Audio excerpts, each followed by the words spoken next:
Hello everyone, welcome to my channel. আজকে আলোচনা করব একটা মেয়ে জেসিকা, যে কিনা তার সোশ্যাল মিডিয়া কর্পোরেট জব করতো 9 to 5 যেটা আমরা বলি। এবং সে তার আশানুরূপ ফলাফল বা আশানুরূপ তার স্যালারি না হওয়াতে সে ডিপ্রেশনে পড়ে গিয়েছিল। এবং এই ডিপ্রেশনে পড়ে সে চিন্তা করলো যে না, আমি এমন কিছু কাজ করব অনলাইন বেসড, বা এমনভাবে কাজ করব যাতে আমার লাইফ আমি যেভাবে চাই বা যেই পরিমাণ টাকা হইলে আমি আমার লাইফটা সুন্দর করতে পারবো সেই পরিমাণ টাকা ইনকাম করা যায়। যেই বলা সেই কাজ, সে তার 9 to 5 জব কোয়াইট করলো। যদিও আমি জব কোয়াইট করার পক্ষে না, বা অনেকে জব কোয়াইট করার পক্ষে না, কারণ যতক্ষণ জব আছে ততক্ষণ আপনি একটা ফিনান্সিয়াল সিকিউরিটির মধ্যে আছেন। বাট তার চিন্তাধারা একটু ব্যতিক্রম ছিল। হয়তোবা তার আগে থেকে একটা ভালো টাকা ছিল যেটাকে তারা সেফটি হিসেবে সে নিয়ে রাখছিল। সো বেসিক্যালি সে জবটা কোয়াইট করার পরে সে ব্লগিং করা শুরু করে। দ্যাট মিনস ওয়েবসাইট বানিয়ে আর্টিকেল লেখা শুরু করে।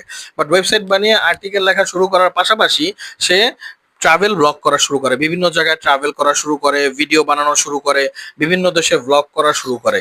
এবং ব্লগ করতে করতে সে ব্লগিং থেকে টুকটাক টাকা কামাই করতেছিল। ঠিক পাশাপাশি সে চিন্তা করে দেখলো হঠাৎ করে একদিন ইউটিউবে ঢুকে যে তার একটা ট্রাভেল ব্লগ, যেটা লন্ডনে সে ট্রাভেল করছিল, ওই ব্লগটাতে অলমোস্ট 1 মিলিয়ন ভিউজ হয়ে গেছে। এবং ওটাতে রেগুলারলি কমেন্ট আসতেছে, ভিউজ হইতেছে। এবং সেই ব্লগটা ছিল 10 important things to know before you visit London. So এই আমি লিঙ্কটাও দিয়ে দিব কমেন্টে। সো এই যে ভিউটা, এই ভিডিওটা সে বানাইছিল ট্রাভেলের উপর বেস করে। এবং লন্ডনে ভিজিট করার আগে আপনার কোন 10টা জিনিস অবশ্যই জানা লাগবে। সো এই যে একটা ইম্পর্টেন্ট জিনিস সে ভিডিও বানাইছে এবং ভিডিও বানানোর কারণে পোস্ট করছে। তো ব্লগিং এর পাশাপাশি ভিডিও কন্টেন্ট ক্রিয়েশনে সে দেখলো 1 মিলিয়ন ভিউজ। সাথে সাথে সে চিন্তা করলো যে আমি তো বিভিন্ন জায়গায় যাওয়ার ব্যাপারে বা বিভিন্ন ব্যাপারে আর্টিকেল কোনো ওয়েবসাইট থেকে পড়ি কম, বাট আমি ইউটিউবে কনসিস্টেন্টলি আমি সার্চ করতে থাকি এবং ভ্লগ দেখতে থাকি। তখন সে চিন্তা করলো যে আমার আর্টিকেল লেখার থেকে বেশি ইউটিউবে যদি ভিডিও বেশি বানাই, তাহলে আমার ভিডিও এঙ্গেজিং বেশি হবে, ওইখান থেকে আমি রেভিনিউ বেশি পাবো। আমার যখন একটা কমিউনিটি বিল্ড হয়ে যাবে, আমি অনলাইন ডিজিটাল প্রোডাক্ট তাদের কাছে সেল করতে পারবো। এই চিন্তা ভাবনা থেকে সে রেগুলারলি মানে এই ইউটিউবের ইনসাইট তাকে এই ডিসিশন নিয়ে দিল এবং রেগুলারলি সে ট্রাভেল ভিডিও বানানো শুরু করলো। এবং এক একটা ডেস্টিনেশনে যাওয়ার পরে ওভারঅল পুরো ডেস্টিনেশন নিয়ে সে রিসার্চ করতো। রিসার্চ করে ওটা নিয়ে প্রায় কয়েকটা ভিডিও বানাইতো এবং বলে দিত তার অডিয়েন্সদেরকে এইসব জায়গায় কিভাবে যাওয়া যেতে পারে, এইসব জায়গায় গেলে কি সমস্যা হইতে পারে, এই সমস্যার সমাধান কোনগুলা।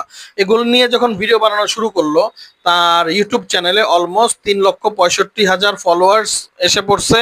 এবং তার প্রত্যেকটা ভিডিওতে অলমোস্ট ভালো করে ভিউ আসা শুরু হয়েছে।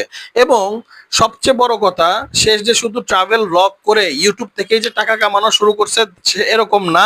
সে কি করা শুরু করছে, সে ট্রাভেলিং এর উপরে বিভিন্ন গাইড বানানো শুরু করছে, বিভিন্ন কোর্স বানানো শুরু করছে, বিভিন্ন ইবুক বানানো শুরু করছে ট্রাভেলিং এর উপরে।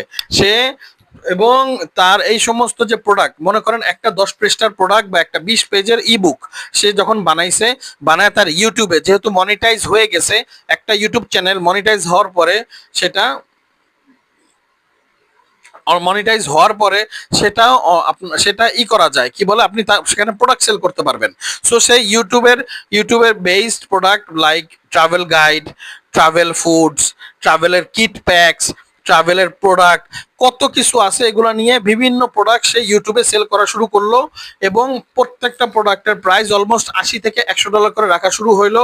এবং তার ইউটিউব থেকে শুধু মনিটাইজ থেকে টাকা না, তার ওই ইসে থেকে যে কি বলে ইবুক থেকে, তার ভিডিও কোর্সেস থেকে, গাইড থেকেও তার এই পরিমাণ টাকা আসা শুরু করলো। তার ইয়ারলি ইনকাম 4 কোটিতে পৌঁছায় গেল। সো এইটা ছিল একটা মেয়ের সাহসী ডিসিশন। এই সাহসী ডিসিশনের পরবর্তীতে সে হয়তোবা এটাও মাথায় ছিল যে তার হয়তোবা ব্যাংক্রাফট হয়ে যেতে হইতে পারে। তার এমন সময় আসতে পারে যখন সে হয়তোবা তার হাতে কোনো টাকা থাকবে না, না খেয়ে থাকতে হবে, বিনা ছাদে ঘুমাইতে হবে। বাট সে দমে থাকে নাই। সে চিন্তা করছে না, আমার যেটা অ্যাম্বিশন এটা আমি ফুলফিল করেই ছাড়বো, আমার যেটা অ্যাম্বিশন সেটা আমি কাজ করেই ছাড়বো। সে দিন রাত, আমরা তার সাকসেস দেখতেছি যে সে হয়তো মাসে 1 কোটি 4 কোটি টাকা বা 2-3 মাসে 4 কোটি টাকা কামাইতেছে, তার কোটি কোটি টাকার ইবুক সেল করতেছে, অ্যাডসেন্স থেকে বিপুল পরিমাণে টাকা ইনকাম করতেছে। বাস এটার পিছে তার হয়তোবা কত বছরের জার্নি ছিল বা কত মাসের জার্নি ছিল, কতদিন হয়তো এমন গেছে সে ক্ষুধার যন্ত্রণায় খাইতে পারে নাই, কতদিন হয়তো এমন গেছে সে অনাহারে কাটাইতে হয়েছে, বিনা ছাদে ঘুমাইতে হয়েছে। Anything can happen. বাট একটা সময় তার হার্ড ওয়ার্ক তার কষ্ট, তার যে ব্যথা, এগুলো তাকে পে করা শুরু করছে এবং সে বড় একটা ইনকাম করা শুরু করছে।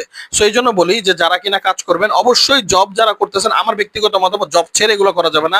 জবের বাইরে আমি তো আরো 16 ঘন্টা পাচ্ছি বা 8 ঘন্টা পাচ্ছি বা 9 ঘন্টা পাচ্ছি, ওই সময় আমি যদি হার্ডওয়ার্ক করি, আমি অনলাইন ইনকামের জন্য আমার একটা ওয়েবসাইট নিয়ে কাজ করি, অথবা একটা ইউটিউব চ্যানেল নিয়ে কাজ করি, অথবা বিভিন্ন গাইড নিয়ে কাজ করি, তবে একটা সময় আসবে যখন এই সাইড সাইড হাসেলগুলা আমাকে ফুল টাইম পেমেন্ট করা শুরু করবে এবং আমার ক্যারিয়ারটা উঁচু উঁচু পর্যায়ে নিয়ে যাবে, যে আমার আর কোনো কষ্ট করতে হবে না।